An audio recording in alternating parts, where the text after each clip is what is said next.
what we're gonna have to do is make a slice up through here, but I'm gonna come up pretty high with it because I want this to, I might just come up to here and shorten this thing. What I'll do is I'll probably cut this off, self-tapper this piece here that I cut off to the door jamb where it comes out, and then overlay the outer skin over that, because part of this will be up underneath there, and then come back with a cutting wheel and or an air saw, make a real nice fine line, tack it in a few spots so it doesn't go anywhere, take it off, go over to the bench, finish welding it, and try to metal finish it as best we can, and then we'll set it back on there and it should fit okay. Alright, part of the reason that I cut that in was to get out past this edge here. That way, my goal is to kind of set that in there like so. Cleco this or self-tap this in place, bring that out to here. Then what I do is I take a air saw blade or a cutting wheel. Cutting wheel is pretty thick, so I like the air saw.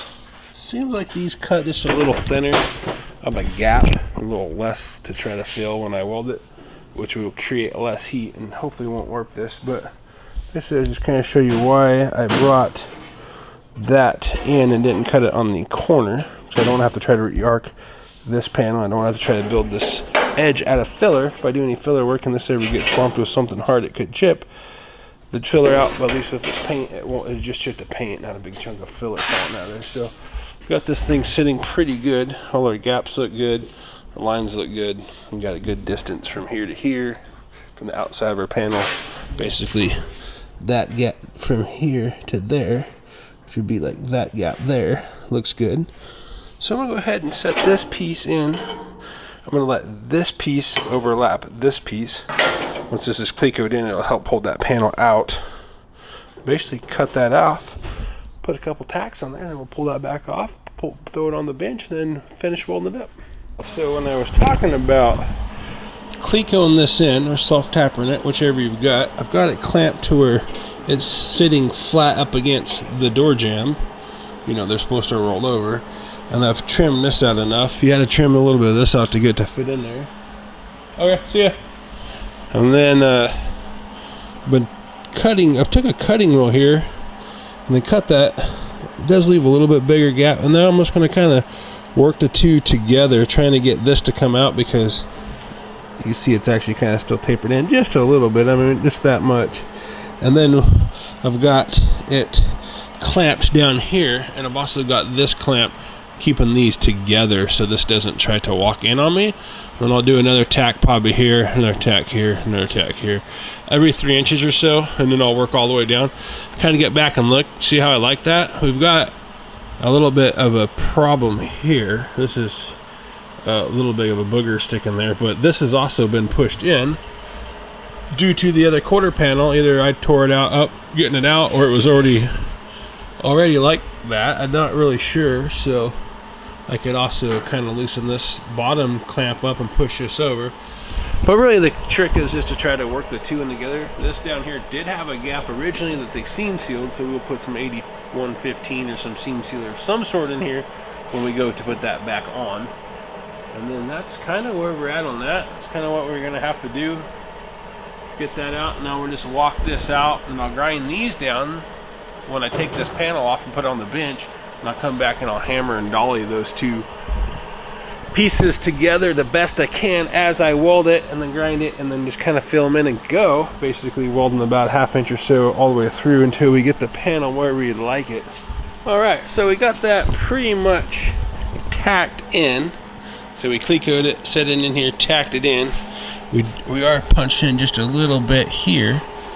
And but everything looks pretty good. That's why I'll take it over to the bench. Take this off, take it over to the bench, grind this down so it's not a thick area. Start kind of hammer and dollying this area in, and then trying to get the plane of the panel this way so it doesn't dip in and then come back out. Right now it's kind of going in just a hair and then back out. What we'll do is we'll hammer and dolly on that as we weld it, and on the welder we're just going to use regular hard wire I don't feel like switching my wire over, and I don't think this is going to make that big of a difference. So it's just standard welding wire 023, and we're going to turn the feed down and the heat up just a hair so we get a lot of heat quick. Hopefully we'll get this thing set back on here tonight. I'm going to throw this off and we'll throw it over there and get welding.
Alright, well, we got that sitting back on there. Just got it clecoed in. Tomorrow we'll come back to the top edges, drill some holes in this, and then clean this edge up here, drill a couple holes, clean this edge up, get this welded on there, then we can put this on. But so far, other than us shortening this up a little bit, it actually fits pretty good. This needs to come in just a little bit, but we weld that in, we could push that in there. So that's no big deal there. So far, I think that's looking pretty good. We'll have to kind of massage this in a little bit, but we'll do that when we walk that panel in. So, other than that being a little bit short, like I said, I think it's probably these panels, but second Bronco in a row that I've had that happen, so I'm assuming it's the panels. Unless both Broncos are shorter on the passenger side. I don't know. Anyway, we got that problem fixed. So next thing would be is, like I say, clean these up. Go ahead and get this panel patched in.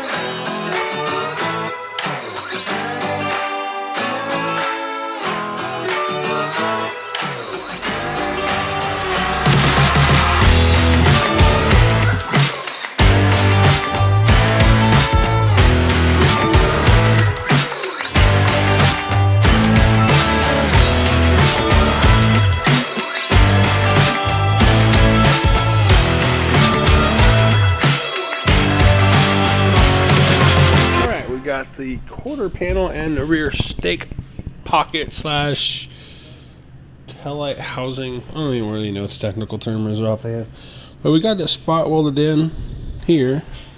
I did do a little tack there, which kind of hold that, and then come in from the back side and put a couple tacks. We got some tacks in here, or tack spot welds in there, which is hooking this brace back to our panel, which this two are squeezed in together. So I welded all three of those pieces together. You can't really weld these.